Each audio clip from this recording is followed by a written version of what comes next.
Gary Lamb with my argument that if the 49ers win the Super Bowl, it'll be because of Brock Purdy, and if they don't, it'll be because of Kyle Shanahan.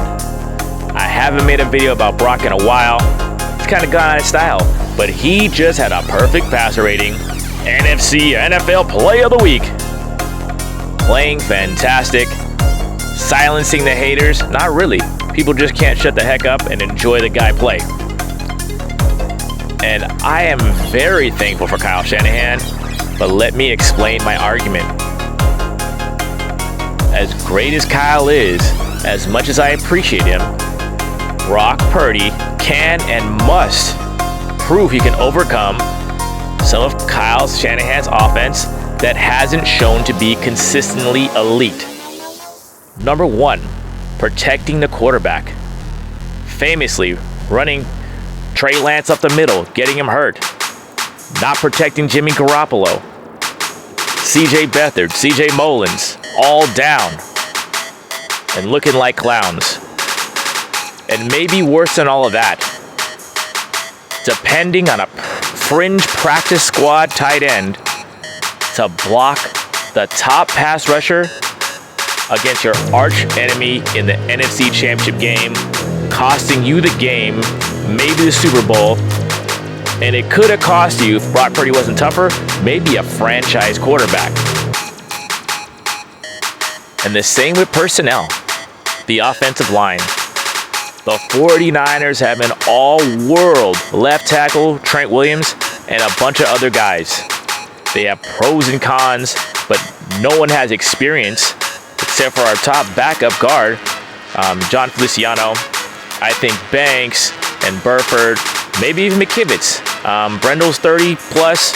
He's just starting. There's a lot of inexperience, and you're relying on that. The guys are doing the best they can do, but a lot of this offense relies on Brock's legs moving around.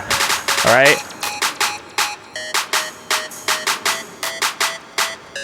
Look it, he's got to move. He doesn't get enough credit for that. Unless you're a 49er faithful, you don't understand how Brock needs to depend on his legs. He's moving and grooving. He's not, upper body strength. He can't toss people around like, Josh Allen or Patrick Mahomes. He don't got that kind of upper body strength yet. But this guy could move on his feet. He doesn't have long speed, but he's quick, man. He got some quickness. He got spins. He got some shakes, and he got some bakes. All right.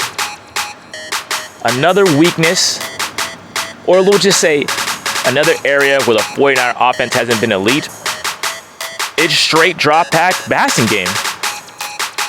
I can't remember a game where the Niners needed to go back and forth, maybe since 2019 against the Saints, where Jimmy Garoppolo battled it out with Drew Brees. And that's the last time I saw, the 49ers really have it to battle it out and use drop-back passing. I don't even know if they did in that game.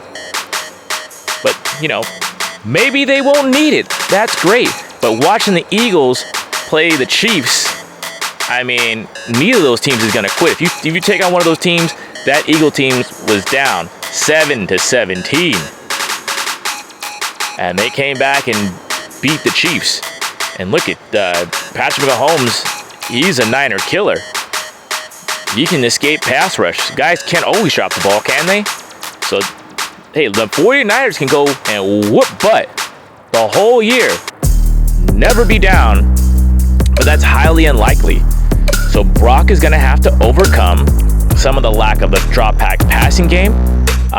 So many times the 49ers are down or, they need a up-tempo and they're in the huddle. I just haven't seen the 2-minute offense, the straight drop passing game, the hurry up. I haven't seen that elite in all of Kyle Shanahan's tenure here as 49er head coach. And I'm very thankful for him.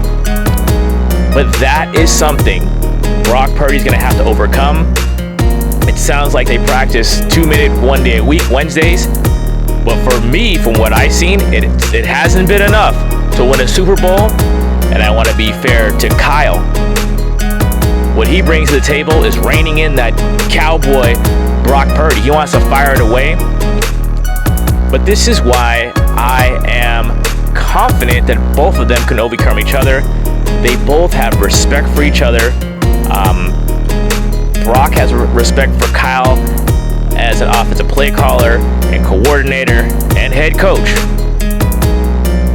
He admits his mistakes and he tries to get better. He rarely makes the same mistakes twice. That's why it was a big deal when he made a bunch of interceptions and, leading to a couple of games losing in a row.